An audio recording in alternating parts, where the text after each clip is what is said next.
السلام عليكم ورحمة الله وبركاته حبايبي، أحلى متابعين في الدنيا.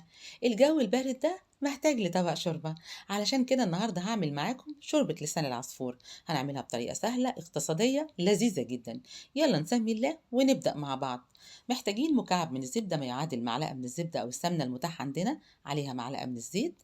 هننزل عليهم بنص كوباية من لسان العصفور، وهنقلب ولا أسهل من كده.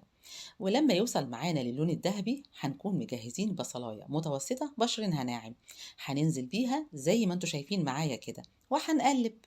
بعد كده هجهز جزراية برضو بشرها ناعم وهنزل بيها زي ما هتشوفوا معايا كده بالظبط. متاح اننا ننزل بطماطم مبشورة او حتى صلصة طماطم حسب الرغبة، مفيش مشكلة. بالنسبة بقى للمرقة بتاعتنا أو للشوربة بتاعتنا، أنا كان عندي شوربة فراخ. في حال إننا ما يكونش عندنا شوربة في البيت هنستخدم المكعبات، لكن يفضل إننا ندوب المكعبات قبل ما ننزل بيها زي ما انتوا شايفين معايا كده. دلوقتي بقى هننزل عليها ببسيط من الفلفل الأسمر، وبس كده حبايب قلب الشوربة بتاعتنا هتبقى جاهزة.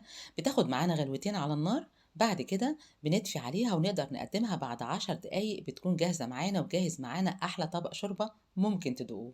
بتمنى الفيديو يعجبكم، يا ريت إذا عجبكم ما تبخلوش عليا بلايكاتكم الحلوة، شير كتير للفيديو، اشتراككم في قناتنا في المطبخ مع سنة علشان تكبروا قناتنا وتكبروا عيلتنا.